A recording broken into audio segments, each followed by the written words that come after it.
महीनों से जलता सुलगता एक प्रदेश, दो भागों में बंटता हुआ एक प्रदेश, एक ऐसा प्रदेश जहां के नौजवान के हाथ में कलम नहीं है, हथियार है। एक ऐसा प्रदेश जहां की महिलाओं की आबरू तार तार है। वो प्रदेश आज संसद की ओर अपने टेलीविजन पे बड़े उम्मीद से देख रहा था। आज उसकी उम्मीदें प्रधानमंत्री ने चूर चूर कर दी, तोड़ दी। आज प्रधानमंत्री के एक एक शब्द में अहंकार था, घृणा थी, नफरत थी, सब कुछ था। अपने पद की मर्यादा और गरिमा का ज्ञान या आभास कतई नहीं था। अहंकार सत्ता का, देश की मौजूदा हालत पे सवाल पूछने वाले विपक्ष के प्रति नफरत। आपकी हिम्मत कैसे होगी, आपने मुझसे सवाल पूछ लिया। क्यों साहब, हमारा तो ये राजधर्म है। हमें जनता ने विपक्ष में बैठाया इसीलिए है कि हम आपसे सवाल पूछें, और आपको सरकार में इसलिए बैठाया कि आप जवाब दें। हमसे नफरत, हमें कोस कर क्या मिल जाएगा? सीधा सीधा कहिए, आपके पास जवाब नहीं है। हमारे साथ बचपन में एक साथी पढ़ता था, एग्जाम में फेल हो जाता था, लेकिन फिर भी तैश में आकर अपने माता पिता को कहता था प्रिंसिपल मेरे खिलाफ है, टीचर मेरे खिलाफ है, क्वेश्चन पेपर गलत था, कुछ ठीक नहीं है। कभी नहीं मानता था, कभी स्वीकार नहीं करता था कि मेरी तैयारी ठीक नहीं थी। आज प्रधानमंत्री ठीक उसी बालक की तरह सुनाई दी। लेकिन जिस फूहड़ता का परिचय उन्होंने आज दिया संसद में, वो फूहड़ता देखकर ऐसा अफसोस हुआ कि 140 करोड़ लोगों के ये प्रधानमंत्री, चुने हुए प्रधानमंत्री, दूसरे टर्म के प्रधानमंत्री किस तरह से पेश आ रहे।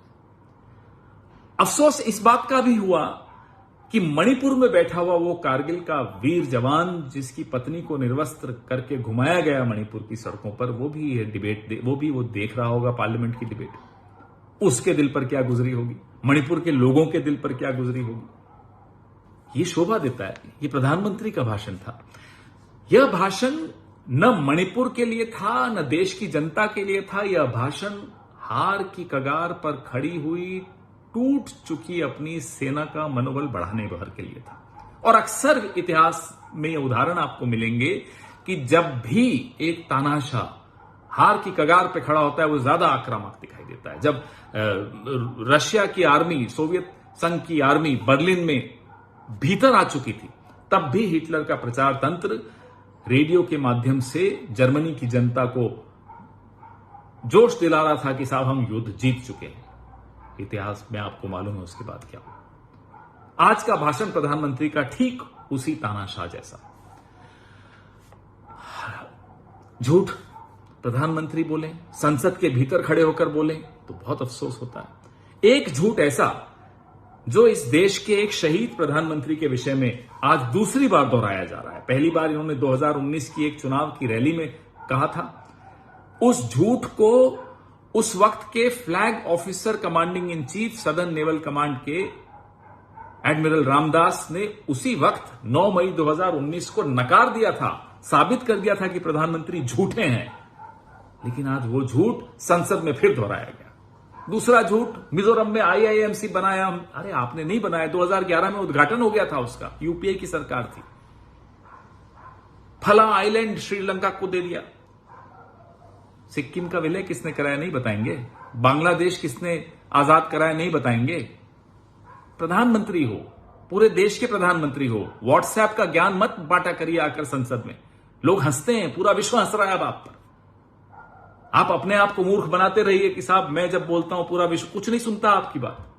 आपके अपने साथी आज सो रहे थे संसद में, यह स्थिति आ गई आपकी, क्योंकि वो भी आपकी हकीकत समझ गए हैं, जान गए हैं। उन्हें भी अपनी कॉन्स्टिट्यूएंसी में जाकर चेहरा देखना होता है, दिखाना होता है। वो भी परेशान है, क्या जवाब देंगे लोगों को जाकर। अपनी चिंता नहीं होगी आपको, फकीर हूं झोला उठा के चलिए, उनकी तो चिंता कीजिए। और इस देश ने कोई पाप नहीं किया है, आपको 2 बार जिताया है। इस देश की किस्मत इतनी खराब नहीं हो सकती कि ऐसा प्रधानमंत्री मिले। भगवान से, ऊपर वाले से एक प्रार्थना है, इस देश को बचाइए इस तरह के प्रधानमंत्री से। कोई गलती हो गई हमसे तो क्षमा कर दीजिए, लेकिन ऐसा प्रधानमंत्री फिर मत दीजिएगा।